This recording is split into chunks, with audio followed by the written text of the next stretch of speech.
कच्च्या तांदळापासून इथे हेल्दी आणि टेस्टी असा नाश्ता तयार करणार आहोत। तर झटपट रेसिपीला सुरुवात करूयात। त्यासाठी मी इथे 1 वाटी एवढे तांदूळ भिजत टाकलेले आहे।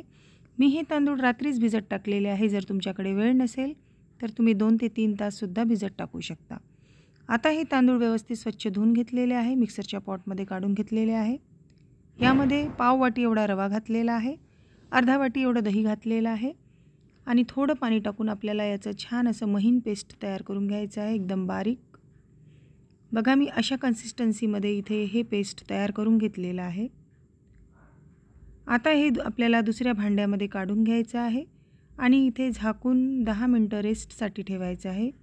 तोपर्यंत यासोबत खाण्यासाठी आपण इथे चटणी तयार करून घेऊयात। त्यासाठी मी इथे मिक्सरच्या पॉटमध्ये 4 चमचे एवढं डाळ्या घेतलेल्या आहे। फुटाण्याची डाळ आहे ही। काही इथे खोबऱ्याचे काप घेतलेले आहे, ओल्या खोबऱ्याचे, 1 मिरचा, पाव चमचा एवढं जिरं, अर्धा चमचा एवढं चवीनुसार म्हणजे मीठ, अर्धा चमचा एवढी साखर आणि कोथिंबीर टाकून कढीपत्त्याची पानंसुद्धा टाकायची आहेत आणि इथे थोडं दही टाकून, पाव वाटी एवढं दही टाकून, थोडं पाणी टाकून आपल्याला छान असं बारीक चटणी वाटून घ्यायची आहे। यामध्ये थोडं पाणी टाकून परत आपल्याला थोडं पातळसर अशी चटणी तयार करून घ्यायची आहे। ही एका दुसऱ्या भांड्यामध्ये आपल्याला काढून घ्यायची आहे। आता या चटणीला तडका लावण्यासाठी इथे गॅसवरती मी 1 चमचा एवढं तेल गरम करून घेतलेलं आहे।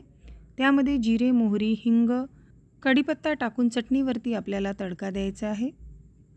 आता चटणी आपल्याला झाकून बाजूला ठेवून घ्यायची आहे। ही आपल्याला नाश्त्यासोबत खाण्यासाठी तयार आहे।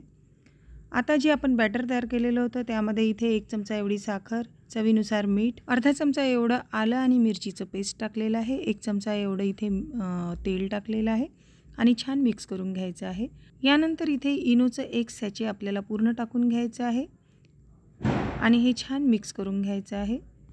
गॅसवरती कढईमध्ये 1 ग्लास एवढं पाणी तापवण्यासाठी ठेवलेलं आहे आणि आपल्याला 1 प्लेट आधीच तेल लावून तयार ठेवून द्यायची आहे। मी ते डब्याचं झाकण घेतलेलं आहे।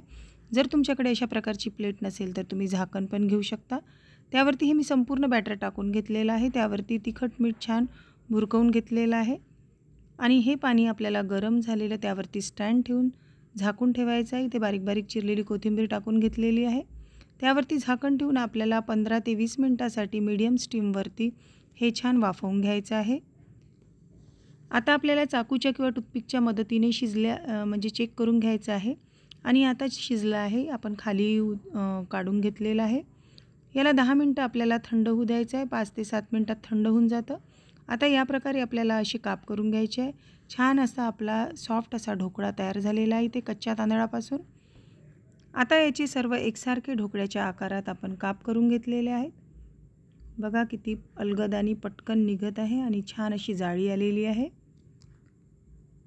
खूप छान असा सॉफ्ट तयार झालेला आहे ढोकळा। आता हे संपूर्ण पीस मी एका भांड्यात काढून घेतलेले आहे। त्यावरती तडका देण्यासाठी पॅनमध्ये 1.5 चमचा एवढं तेल घेतलेलं आहे। त्यामध्ये जिरे, मोहरी, कढीपत्ता आणि मिरची टाकून, हिंग टाकून छान फोडणी घातलेली आहे। त्यामध्ये पाणी घालून घ्यायचं आहे अर्धा वाटी आणि हे संपूर्ण फोडणी आपल्याला ढोकळ्यावरती टाकून घ्यायची आहे। ढोकळ्यामध्ये व्यवस्थित आपल्याला हलवून मिक्स करून घ्यायचं आहे। अशा प्रकारे आपला झटपट असा नाश्ता इथे तयार आहे। नेहमीचे पोहे, उपमा खाण्यापेक्षा एखाद्या दिवशी हा वेगळा नाश्ता म्हणून आपण तयार करू शकता। चटणीसोबत गरमागरम सर्व करा। रेसिपी आवडली असेल तर लाईक, शेअर करा आणि चॅनलला सबस्क्राईब नसेल केलं तर सबस्क्राईब करा।